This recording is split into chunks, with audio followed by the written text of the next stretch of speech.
Hello, welcome back to Cage Side Press. Take two. We just got moved by security, but we're here. Caolan Loughran, UFC bantamweight, fight week. How you feeling? Good, very good. Yeah.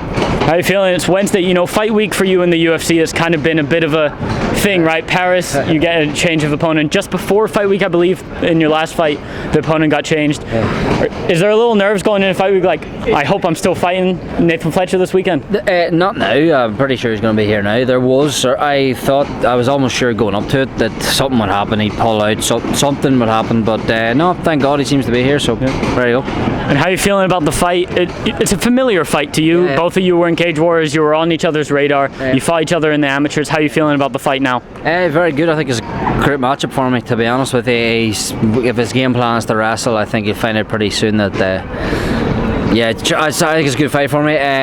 Must win, so I'm buzzing. What's a buzzing? I think it's a winnable fight, a must-win fight. I'm on a big show, lad. Look at this setting. We're over here in the Canary Wharf. There's Kevin, what's up, man? Kevin Holland giving a shit.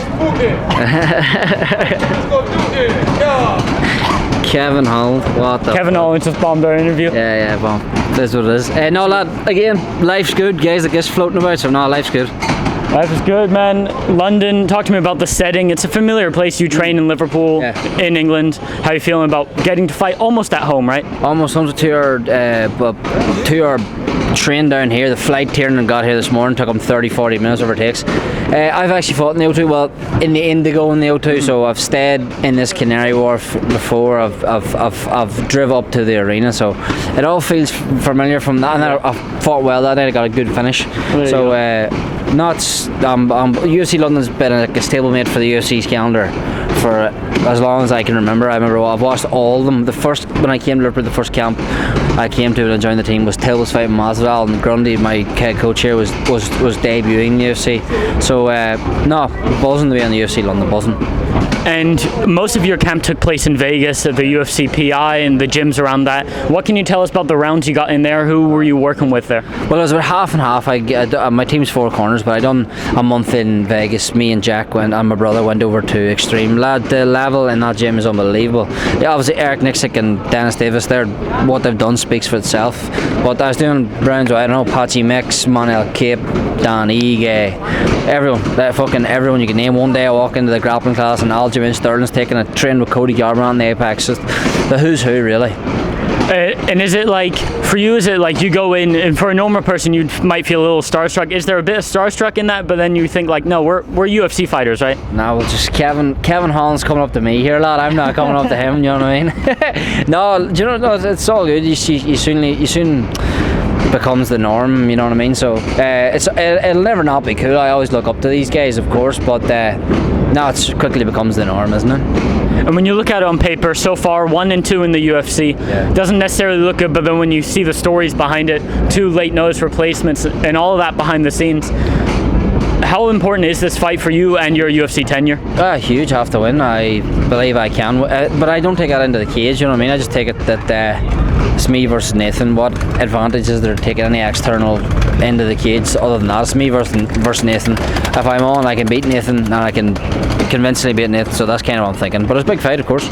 And was there anything you took away from the Jake Hadley fight that you're bringing into this one? Just anything you learned, lessons, that kind of stuff? Oh, that's huge. But I want to half save for fight night what I've been working on. I've been out of the cage nearly 9 months now. Like, it's a long time training 2 times a day with high level coaches. It's a long time to. You all good? Don't worry. Just walk through it. It's a long time training. It's a lot of elite minds around me. So I'll wait for fight night. But I've took a lot from it. Yeah. And it is still the beginning of 2025, March. How many fights would you like to get in this year? I know how important being active is to you. Of course. Well, I want 3, but I'm absolutely not in one bit at any way overlooking Nathan on Saturday night. This is the be all and end all. And there is no tomorrow, was what I'm saying, after Saturday, you know what I mean? So I get that fight, but I always like 3. I aim for 3 every year, you know what I mean? And it went a little viral yesterday that you had some comments about Conor McGregor. Can you expand maybe, just, or do you think it's not that big of a deal what you said? I just said he's bipolar. Do you know what I mean? But he is bipolar. I actually praised him. People were like, for like 5 minutes in every interview I said, like, I just kind of see him as 2 people. I see the guy that I looked up to at 145 pounds. He was an inspiration to me, inspiration. But the guy now, I don't really care what he says. He's just fucking insane. But he's earned that there. What he said about Ireland and my region and Paul not being Irish, like fuck that. Like I is an absolute idiot for saying something like that. But he probably just went out on a whim there, from being honest. But I just see him as two different people. But I just said he's bipolar, but he definitely is bipolar. Do you know what I mean? But I don't really care. And being Irish is very important to you. Ireland, in Irish MMA is booming right now. You've got yourself and Paul Hughes, but you got Will Fleury, the double champion in Octagon. He's crushing it as well. How proud are you to be able to represent Ireland on a stage like this, and how proud are you of the growth of Irish MMA?